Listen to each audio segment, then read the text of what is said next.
Hello বন্ধুরা, আমি দিয়া। দুদিন ধরে আমার মনে একটা গভীর প্রশ্ন ঘুরপাক খাচ্ছে। দুদিন আগে গিয়েছিলাম বাইরে।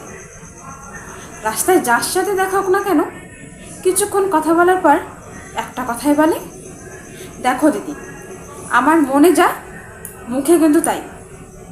এত স্পষ্ট কথার মানুষ। আচ্ছা, তাহলে ওই মিথ্যেবাদী মানুষেরা কারা?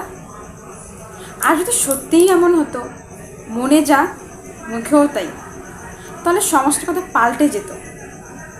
এই ধরুন না, বাস্তবেও এমনই হলো, মনে যা মুখে তা। তাহলে কেমন হতো বলুন তো? এই রাস্তায় বেরোলাম, কারোর সাথে দেখা হলো, জিজ্ঞেস হলো কেমন আছেন? ভালো আছি। কেন ভালো আছেন? খারাপ নেই কেন? এখনই এমন এক কথা বলবো, এখনই খারাপ হয়ে যাবে আপনার মুড। আপনার মেয়েকে তো দেখলাম ওদিন অমুকের সাথে ঘুরতে। এই হলো এক মনের কথা।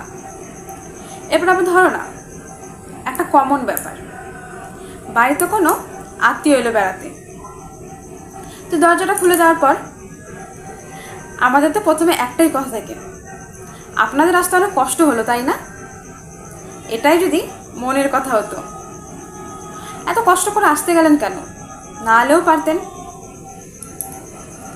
আর আমাদের বাঙালিদের তো একটা কমন ডায়লগ থাকে, এই ধরুন আত্মীয়টা চলে যাবে, ঠিক তার আগের মুহূর্তে আপনারা আমাদের বাড়ি এসে কষ্ট করে গেলেন, সামনের থেকে উত্তর আসবে, আর না না, আমরাই তো কষ্ট দিয়ে গেলাম আপনাদের।